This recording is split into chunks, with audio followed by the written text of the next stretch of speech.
भागलपुर के कोतवाली चौक स्थित इमामबाड़ा से मुहर्रम की 10वीं तारीख पर शुक्रवार को पारंपरिक एवं भव्य ताजिया जुलूस निकाला गया। हर वर्ष की तरह दिन के 2:35 पर निकाले गए ताजिया जुलूस में हजारों की संख्या में पैकर शामिल हुए। साथ ही यह ऐतिहासिक कारवां अपने निर्धारित मार्ग से गुजरते हुए शाहजंगी पहुंचा। जुलूस को देखने के लिए सड़क किनारे बड़ी संख्या में अकीदतमंदों की भीड़ उमड़ी रही। वहीं सुरक्षा व्यवस्था को लेकर जिला प्रशासन पूरी तरह अलर्ट दिखा। पूरे रूट पर पुलिस बल की तैनाती के साथ सीसीटीवी, ड्रोन और वीडियोग्राफी के जरिए हर गतिविधि पर कड़ी निगरानी रखी जा रही है। वहीं कोतवाली इमामबाड़ा से पैकर जैसे ही ताजिया लेकर शाहजंगी के लिए रवाना हुए, वैसे ही काजीवली चक मार्ग और तातारपुर चौक पर लोगों का हुजूम देखा गया। इस दौरान या अली या हुसैन की सदा गूंजती रही। जुलूस में हजारों की संख्या में लोग शामिल हुए, जबकि ताजिया को देखने के लिए लोग घरों से सड़कों पर उतर आए। सड़क के किनारे लोगों की भीड़ और उनके बीच से गुजरता ताजिया देखते ही बन रहा था। कोतवाली इमामबाड़ा से दोपहर में निकाला गया ताजिया जुलूस तातारपुर चौक मुस्लिम हाई स्कूल होते हुए रेलवे संपार करते हुए शाहजंगी करबला मैदान गया। इस दौरान शहर के तमाम जगहों पर पुलिस बल की मौजूदगी रही ताकि विधि व्यवस्था सुचारू रूप से कायम रहे। आइए अब हम आपको दिखाते हैं भागलपुर में निकाले गए ताजिया जुलूस की कुछ झलकियां।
विश्व मादक द्रव्य निषेध दिवस के अवसर पर प्रधान जिला एवं सत्र न्यायाधीश भागलपुर के तत्वाधान में व्यवहार न्यायालय परिसर में नशा मुक्ति शपथ ग्रहण समारोह आयोजित किया गया।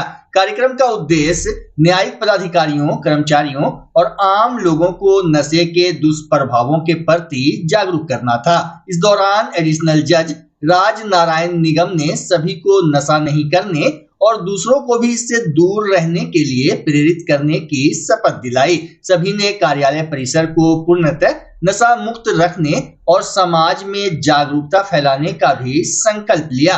कार्यक्रम में न्यायालय के कई अधिकारी और कर्मचारी मौजूद रहे। इस मौके पर संदेश दिया गया कि नशे के खिलाफ जन भागीदारी और जागरूकता ही सबसे बड़ा हथियार है। ये बहुत ही अच्छा प्रयास है। इसके सेवन से आर्थिक नुकसान, शारीरिक नुकसान एवं मानसिक नुकसान होता है और इसको हमें अपने जीवन में नहीं लेना चाहिए। लोगों को भी जागरूक, युवक बहुत ज्यादा इसमें सम्मिलित, इसके लिए तो समाज का दायित्व है, प्रशासन का दायित्व है। हम लोग भी अपने स्तर से इसी उद्देश्य से आज यहाँ एकत्रित हुए हैं। सबका दायित्व है कि इसकी रोकथाम की जाए और शपथ भी लें कि हम लोग उसका यूज नहीं करेंगे। भागलपुर में सोशल मीडिया पर अमडंडा थाना परिसर का बताया जा रहा एक कथित वीडियो तेजी से वायरल हो रहा है, जिसमें एक युवक ब्राउन शुगर का सेवन करता दिखाई देने का दावा किया जा रहा है। वीडियो को लेकर आरोप है कि पुलिस ने 3 युवकों को हिरासत में लिया था और बाद में 32,000 रुपये लेकर एक युवक को छोड़ दिया। ग्रामीणों ने भी थाना पुलिस पर गंभीर आरोप लगाए हैं। हालांकि इन दावों की स्वतंत्र पुष्टि नहीं हुई है और न ही न्यूज अंग बिहार वायरल वीडियो की सत्यता की पुष्टि करता है। अब निगाहें इस बात पर है कि जिला प्रशासन और वरीय पुलिस अधिकारी इस मामले की जांच कर क्या कार्रवाई करते हैं। बच्चा जब जन्म लेता है तो कई बार बच्चा तुरंत नहीं रोता है, रोने में देर हो जाता है। ऐसे में बच्चा क्षतिग्रस्त हो जाता है और उसके बचने की संभावना कम हो जाती है और यदि बचा तो भविष्य में उसमें विकलांगता की समस्या आती है, जिसे सीपी कहते हैं, जिसका कोई माकूल इलाज नहीं है और ज़िंदगी भर बच्चा विकलांगता से जूझ सकता है। ऐसे में पूरे संसार में कूलिंग थेरेपी का सहारा लिया जाता है। जन्म से ठीक 6 घंटा के अंदर यदि उसको कूलिंग थेरेपी दिया जाए तो उससे उसका सीपी की समस्या कम होती है और बचने की भी संभावना बढ़ती है। पहली बार बिहार झारखंड में आपके शहर के स्नेह नवजात शिशु बाल सेवा केंद्र में यह मशीन उपलब्ध है। कभी भी ऐसी बात हो कि बच्चा रोने में विलम्ब हो गया तो आप स्नेह नवजात शिशु बाल सेवा केंद्र में जरूर संपर्क करें।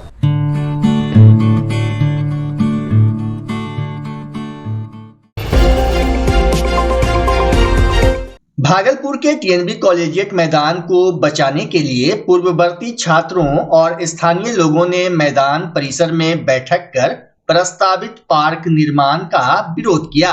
लोगों का कहना है कि यह क्षेत्र बच्चों के खेलने और खेल गतिविधियों के लिए एकमात्र खुला मैदान है, इसलिए यहाँ पार्क बनाना उचित नहीं है। उन्होंने नगर निगम से पार्क के लिए वैकल्पिक स्थान चुनने की मांग की। वहीं जिला शिक्षा पदाधिकारी ने कहा कि स्कूल मैदान में पार्क निर्माण की उन्हें कोई जानकारी नहीं है और न ही विभाग से कोई अनुमति दी गई है। मामले की जांच के बाद कार्रवाई की बात कही गई। हम लोग कॉलेजिएट स्कूल के पूर्ववर्ती छात्र हैं। स्कूल में प्लेग्राउंड के होना अनिवार्यता है। प्लेग्राउंड को यहाँ पार्क में तब्दील किया जा रहा है, जिसमें कि अभी तो कहा जा रहा है कि प्लेग्राउंड भी रहेगा, लेकिन नक्शा में स्पष्ट दिख रहा है कि पाथवे में भविष्य में कभी भी ये प्लेग्राउंड नहीं रहेगा। उससे भी ज़्यादा ज़रूरी ये है कि ये स्कूल है, शिक्षा का जगह है।